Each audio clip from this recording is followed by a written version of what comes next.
Hey everyone, today I'm in Tulsa, Oklahoma in the Rose Hill Cemetery, and this cemetery sits along the old stretch of Route 66. It's on Admiral Place and it used to be part of the old route. We're here to pay our respect to a gentleman who is responsible for the creation of Route 66, so he's often referred to as the father of Route 66.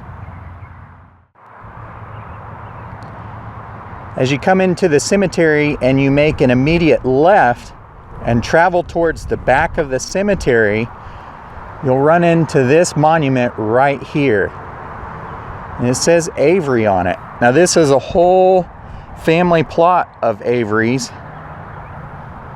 but who we're looking for sits right behind the upright monument. We're talking about Cyrus Stevens Avery, and he's often referred to the father of Route 66. Now, he was born in Pennsylvania and then moved his way out to Missouri and eventually came to Oklahoma City, where he became an insurance agent.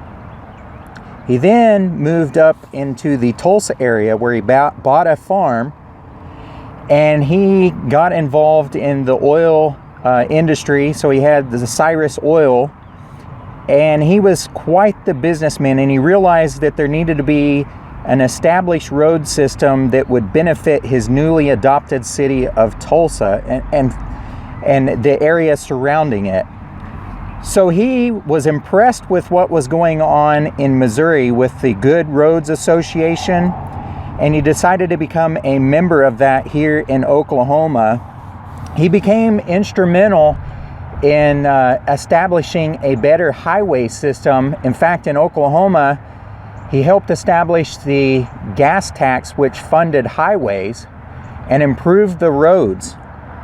And so from there, he held various positions and helped establish a national interstate highway type system.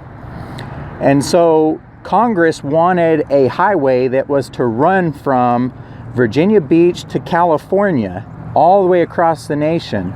So there was a Highway 60 that was established that ran from Virginia Beach all the way over to about Springfield, Missouri, and just sort of ended. Now, Cyrus became a advocate for a highway system that would run from Chicago to LA, and he wanted to name that highway 60, but that highway had already been taken, and so he was really trying to get it named that, but the state of Kentucky did not want that, and so they proposed Highway 62, and he was not a fan of that number for whatever reason, so he ended up coming up with the 66 number, and that's what's stuck ever since. So he basically created that system, and it ran all the way through, and he's a big part as to why there's such a large section of Route 66 through Oklahoma.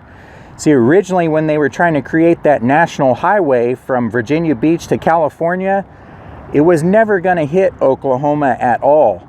It was actually going to go across up into the Rockies. It was his proposal that it go further down south and miss Colorado and come through Oklahoma. And then by that route, it actually goes through Texas, and as you see it today. But there are several things that he did to help establish that route and make it famous. And he also coined the phrase, the Main Street of America. And it's named Main Street of America just because it goes through the main streets of many towns. He kind of used that to help make the system a little bit better as far as it bringing businesses and business to individual businesses in the towns, and already kind of sort of connecting towns where they already had cement and paved brick roads, whatever all else connecting it. So he was really an outright genius in how he created this system, and it had never been done before. It is one of our most famous highways, although there are other highways that were well traveled that made, big progress between one area and another area. This actually connected one major metropolis, which was Chicago, with Los Angeles out west. Otherwise, there really wasn't much of a way for people to experience what was out west. So anyways, if you happen to be making the trek on Route 66 and you're traveling through Tulsa, stop in here at the Rose Hill Cemetery and pay your respect to the father of Route 66. This cemetery not only houses him, but another figure that has a little bit to do with Route 66 in a way, but kind of not. There's also Carl Magee, who is the person that was responsible for creating the parking meter. And he's also buried in this cemetery. In fact, you'll actually pass Carl's grave on the way to Mr. Avery's grave.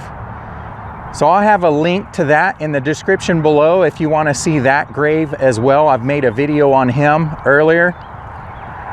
But anyways, thank you for joining me, and I hope you find this fascinating. If you're not subscribed, please subscribe. We'll see you guys next time.